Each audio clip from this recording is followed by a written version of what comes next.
తెలంగాణలో రాజకీయ వాతావరణం మరోసారి వేడెక్కనుంది. ఇటీవల ముగిసిన పంచాయతీ ఎన్నికల్లో మంచి ఫలితాలను సాధించిన అధికార కాంగ్రెస్ పార్టీ అదే ఉత్సాహంతో రాష్ట్రంలోని పట్టణ, స్థానిక సంస్థల ఎన్నికలకు సమరశంఖం పూరించేందుకు సిద్ధమవుతోంది.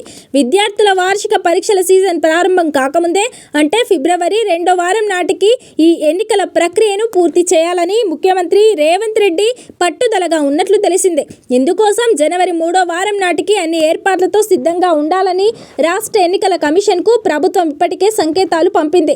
రాష్ట్ర వ్యాప్తంగా దాదాపు 120 మున్సిపాలిటీలు, 9 కార్పొరేషన్లకు ఈ ఏడాది జనవరిలోనే గడువు ముగియడంతో ప్రస్తుతం ఇవి ప్రత్యేక అధికారుల పాలనలో ఉన్నాయి. మరోవైపు హైదరాబాద్, ఖమ్మం, వరంగల్ కార్పొరేషన్ల గడువు వచ్చే ఏడాది ఫిబ్రవరిలో ముగియనుంది. ఈ నేపథ్యంలో గడువు ముగియనున్న అన్ని సంస్థలకు ఒకేసారి ఎన్నికలు నిర్వహించాలని ప్రభుత్వం భావిస్తోంది. అయితే హైదరాబాద్ నగరాభివృద్ధిపై ప్రత్యేక దృష్టి సారించిన సర్కార్ తాజాగా ఓఆర్ఆర్ పరిధిలోని 27 మున్సిపాలిటీలను జీహెచ్ఎంసీలో విలీనం చేస్తూ కీలక నిర్ణయం తీసుకుంది. ప్రస్తుతం రాష్ట్రంలో జీహెచ్ఎంసీలతో కలిపి మొత్తం 8 కార్పొరేషన్లు, 125 మున్సిపాలిటీలు ఎన్నికలకు సిద్ధంగా ఉన్నాయి. గడువు ఏప్రిల్ వరకు ఉన్న ఖమ్మం, వరంగల్ వంటి కొన్ని చోట్ల మాత్రమే ప్రస్తుతానికి మినహాయింపు ఉండవచ్చు. ఎన్నికల నిర్వహణలో అత్యంత కీలకమైన ఓటర్ల జాబితా రూపకల్పనపై ఎన్నికల కమిషన్ దృష్టి సారించింది.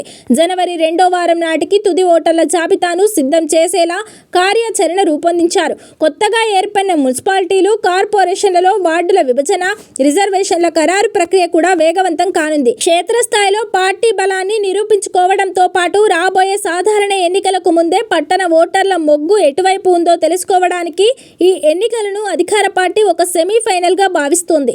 మరోవైపు ఎన్నికలకు ముందే ఓటర్లను ఆకట్టుకునేలా రాష్ట్ర ప్రభుత్వం భారీగా నిధుల వర్షం కురిపిస్తోంది. పట్టణాల్లో మౌలిక సదుపాయాల పెరుగుదల కోసం అక్టోబర్లోనే 2,780 కోట్లు విడుదల చేసింది. జీహెచ్ఎంసీ మినహా మిగిలిన అన్ని పట్టణ సంస్థల్లో సుమారు 2,432 అభివృద్ధి పనులు ఈ నిధులతో జరగనున్నాయి. కొత్త మున్సిపాలిటీలకు 15 కోట్లు, కొత్త కార్పొరేషన్లకు 30 కోట్ల చొప్పున అదనపు నిధులు కేటాయించి జనవరి చివరి నాటికి పనులన్నీ పూర్తి చేయాలని అధికారులను ఆదేశించింది. ఇలా ఒకవైపు అభివృద్ధి పనులు, మరోవైపు ఎన్నికల వ్యూహాలతో రాష్ట్ర ప్రభుత్వం మున్సిపల్ పోరుకు సర్వం సిద్ధం చేస్తోంది.